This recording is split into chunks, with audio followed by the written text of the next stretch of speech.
주가 상승 촉매제가 있는 종목을 소개시켜 드리는 종목 하이킥 시간입니다. 오늘은 탐방으로 보는 종목이란 컨셉으로 유망주를 제시해 드리도록 하겠습니다. 이건 메리츠 증권 광화문 금융센터 지점장과 함께하고 있습니다. 반갑습니다. 네, 안녕하세요. 자, 오늘 어떤 종목을 준비해 주셨나요? 종목명이 일단 궁금합니다. 네. 최근에 펄어비스, NC소프트, 크래프톤 등 게임 업종들이 호조를 띠고 있는데요. 이에 따라서 함께 수혜를 입을 업종입니다. 국내 1위 게이밍 기업 업체 에코입니다. 자, 에코요. 그러니까 게임 시장 성장의 뭐 수혜주라고 분류될 수 있는 에코. 에코에 대한 어떤 경쟁력, 비교 우위의 경쟁력 어떤 것들이 있는지 궁금한데요. 네. 먼저 동사는 게이밍 기어 시장 국내 1위 업체인데요. 게이밍 기어에 대해서 간략하게 말씀드리자면 게임이나 유튜브 촬영 등에 있어서 전문적인 스펙을 갖춘 키보드, 헤드셋, PC 케이스, 마우스 소모품 등인데요. 국내에 그 프로 게이머들이나 유명 유튜브들이 사용하고 동사의 그 제품을 사용해주고 인정해주면서 게이머들 사이에서 게이밍 기어는 에코라는 공식이 지금 만들어졌는데요. 국내에서 MS 1위였던 로지텍을 이미 넘어섰고 현재 확고한 1위자를 차지하고 있습니다. 게이밍 키보드, 헤드셋, PC 케이스 등에서 50% 이상 과점을 유지하고 있고 국내 시장뿐만 아니라 글로벌 시장에서도 점유율을 확대 중에 있습니다. 19년 11월부터 아마존에서 판매를 개시했는데요. 작년 10월 같은 경우에는 아마존 PC 일부 카테고리에서 1위를 기록하기도 했습니다.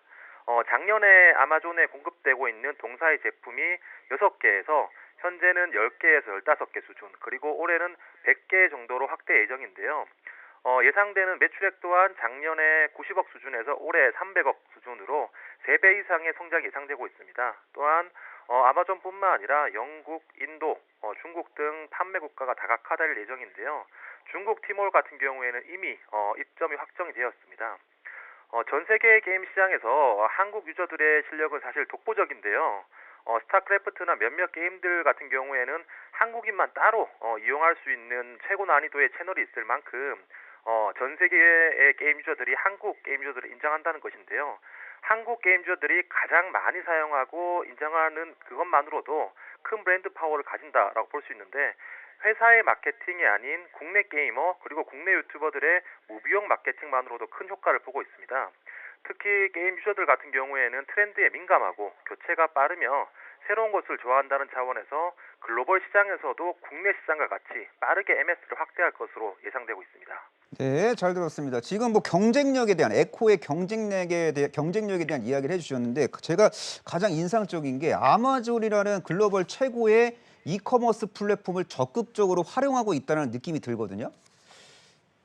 예, 네. 근데 그래도 그 에코가 다루는 품목이 그래도 마우스하고 키보드다 보니까 아무리 게임용 마우스 키보드라 그래도 마우스하고 마우스는 마우스고 키보드잖아요. 그래서 약간의 좀 품목의 어떤 그 한계 때문에 뭐 성장을 지속적으로 하는데 지속 가능한 성장을 하는데 한계 요인이 있지 않을까 생각이 드는데 어떻게 생각하십니까?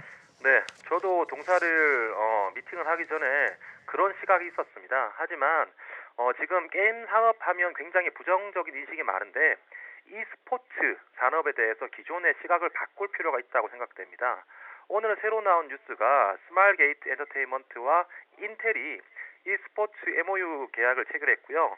최근 e스포츠에 대한 투자, 관심도가 급속도로 증가되고 있습니다. 숫자로 말씀드리면 e스포츠 시장에서 가장 규모가 큰 롤드컵 결승전 같은 경우에 시청자 수가 5,800만 명이거든요.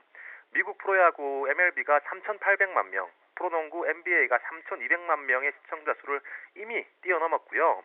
과거의 사이클을 보더라도 새로운 대작 게임이 출시되거나 e스포츠 리그가 시작되면 게이밍 기업 매출액은 동반 확대되는 모습을 보여줬습니다.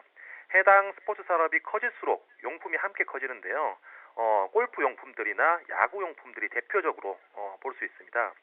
또한 그 에코에게 있어서 게이밍 기어가 이 종착지가 아닌 과정인데요.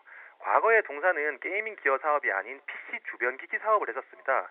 현재 게이밍 기어 사업을 주력으로 가지고 있고 그리고 신성장 동력으로 미래 산업으로 뉴라이프 가전, 1인 가구 소형 가전에 대해서 지금 진출 중인데요. 이것 플러스 스마트 스쿨 사업도 지금 숫자가 나타나고 있습니다. 교육부가 추진하고 있는 디지털 교과서 사업 중에서 그 스마트 단말 사업에 있어서 18년도 동사가 1에서 5차 사업 모두 참여를 해서 12,300여 대 정도 스마트 단말기를 그 공급한 레퍼런스가 있고요. 올해도 우선 사업자로 선정되었기 때문에 만약 정부의 본 사업 발주가 있다라면 동사는 포함될 수밖에 없는 사업입니다. 향후에 그 수업 방식 자체가 디지털 교과서 사업으로 바뀌면서 새로운 시장이 될 수 있고요.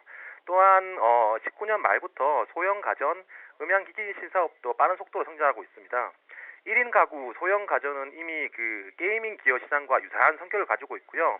타겟 연령층 또한 젊은 층, 그리고 시장 트렌드가 빠르게 변하고 소확행 트렌드의 중심에 있다는 측면에서 현재 동사가 소형 가전 50여 종을 판매하고 있는데 에코는 향후에 한국의 샤오미를 목표로 300여 개 확대할 예정이며 올해 매출액이 600억 수준이면 작년 YOY 기준으로 70% 정도 성장한 매출액이 예상이 됩니다. 이미 그 e스포츠 시장이 성장하고 있는 건 분명하지만 이 e스포츠 시장이 전부가 아닌 성장 과정 중에 있다라고 보시면 될 것 같습니다. 네, 잘 들었습니다. 뭐 e스포츠 시장 성장의 수혜주임에는 틀림없는 사실인 것 같고, 근데 우리는 이제 피어 그룹이랑 좀 비교를 하는 게 좋잖아요. 그래서 뭐 에코랑 비교 가능한 뭐 글로벌 기업이 있는지, 그들 기업이랑 뭐 밸류에이션을 이제 비교했을 때 뭐 저평가 매력이 있는지까지 설명해 주시면 좋을 것 같습니다. 네. 제가 자세한 수치를 확인해 보니 너무 이 기업이 저평가돼서 소개를 시켜드리는데요. 먼저 FN 가이드 기준으로 올해의 동사의 예상 실적은 매출액 2,400억, 영업이익 410억 수준으로 사상 최대 실적을 기록할 것으로 예상되고 있습니다. 전년 대비해서 매출액은 46%, 영업이익은 59% 정도, 순이익은 57% 성장이 예상되는데요. 현재 시가총액이 2,700억 수준이기 때문에 순이익 대비해서 PER이 정확하게 9배 수준입니다. 그리고 내년에 예상되는 순이익 대비해서 6배 수준인데 제가 준비한 차트를 보시겠습니다. 그 현재 로지텍의 그 주가를 제가 가져왔는데요. 상장 이후 지금까지 계속해서 신고가를 경신하고 있습니다. 그리고 로지텍과 함께 커세어 같은 경우에는 평균 PER 30배를 적용받고 있는데 동사는 올해 예상 대비 9배면 너무 저평가 요인이지 않나라고 생각되고 있고요. 이미 국내에서 그 로지텍을 넘어선 MS를 보이고 있기 때문에 그리고 로지텍을 따라가고 있는 MS를 보이고 또한 이 프리미엄 요소를 줄 만한 소형 가전 시장이 있기 때문에 이 로지텍의 PER 30배는 아니더라도 이 절반 수준만 봤더라도 300억 곱하기 15배면 4,500억 시총 한 46,000원 주가가 산출되는데 이 정도까지는 또 아니더라도 PER 12배만 적용받는다고 하더라도 저는 목표가 39,000원을 가능하고요. 동사의 실적 성장이 멈춘 것도 아니고 시장의 이 e스포츠 시장의 성장도 멈출 것도 아니며 동사의 포지셔닝이 멈춘 것도 아니기 때문에 저는 동사가 저평가 받을 이유는 전혀 없다라고 판단되며 마지막으로 손절가는 24,800원 제시해드리겠습니다. 네, 잘 들었습니다. 추가적으로 제가 질문을 또 해보도록 하겠습니다. 뭐 로지텍은 뭐 글로벌 뭐 언택트 시장 성장의 이제 핵심 수혜주로 분류되면서 시가총액이 의미 있게 레벨업이 됐고, 그리고 로지텍과 비교 가능한 기업이 에코라고 말씀해 주셨고, 에코는 로지텍에 비해서 상대적으로 많이 저평가돼 있다고 저도 느껴지는데요. 근데 이제 조만간 시차를 두고 이제 대규모 코로나19 백신 접종이 이뤄지면은 언택트보다는 콘택트 기업에 대한 관심이 더 커질 수도 있잖아요. 그럴 때 에코가 소외될 가능성은 없을까요? 네. 이미 그런 부분 때문에 저는 소외가 받고 있다라고 생각되고 있고요. 이 언택트, 컨택트의 구분은 저는 크게 의미가 없다라고 생각됩니다. 왜냐하면 이미 우리는 네이버와 카카오 그리고 팡이라는 기업을 통해서 언택트의 시대로 진입하고 있었는데 코로나로 인해서 그 언택트의 속도가 가속화되었다고 생각되고 있습니다. 그렇기 때문에 당장 뭐 콘택의 시기가 온다고 하더라도 사람들이 게임을 안 할 것도 아니고요. 이 게임 산업이라는 것 자체가 지금 다들 뭐 모바일 게임, PC 게임으로 생각하고 있는데 이 게임이라는 측면이 스포츠로 인정받을 경우에는 지금 그 몰려드는 돈보다 중개권료라든가 다른 투자 금액이 많고 부담까지 생길 거기 때문에 당장 뭐 언택트냐 컨택트가 중요한 게 아니라 새로운 문화, 새로운 스포츠다라는 게 가장 리레이팅의 포인트다라고 생각됩니다. 네, 잘 들었습니다. 이건 지점장은 이제까지 뭐 방송에 출연하셔갖고 IT 소부장에 대한 상당히 통찰력 있는 깊이 있는 투자 의견을 이제까지 제시해 주셨어요. 그래서 지금 많은 분들이 이제 IT 소부장을 보유하고 계시잖아요. 근데 오늘 지수 변동성이 확대되면서 뭐 약간 주가가 조정을 받는 경우가 지금 생기고 있는 것 같은데 그 IT 소부장에 대해서 좀 전반적인 코멘트를 해주시면 좋을 것 같습니다. 네. 제가 지난주에도 그 테스를 기준으로 말씀을 드렸습니다. 현재 그 시장이 유동성 장세의 초입 구간에 있었기 때문에 당장의 실적보다는 정말 이 EPS의 증가보다는 멀티플의 리레이팅을 너무 기대를 많이 하는 시장이 펼쳐졌기 때문에 당장의 실적, 당장의 수주에 대해서 이 무시하는 약간 그런 경향이 있었는데 그렇기 때문에 소외받았던 소부장 종목들이 많았습니다. 그리고 오해가 많았던 소부장 종목들이 있었고요.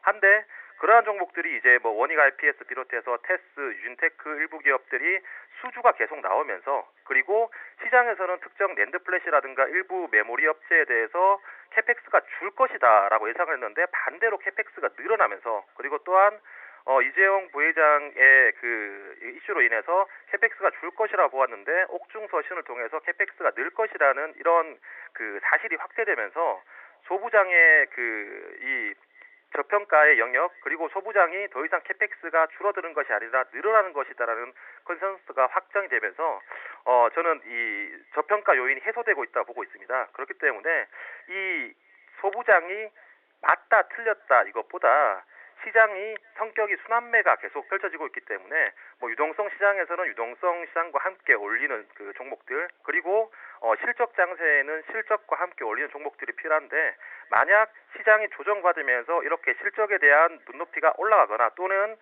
모험가 의지할 만한 실적이 필요할 때 소부장 종목들로 다시 한 번 더 순환매가 이어질 것으로 예상하고 있습니다.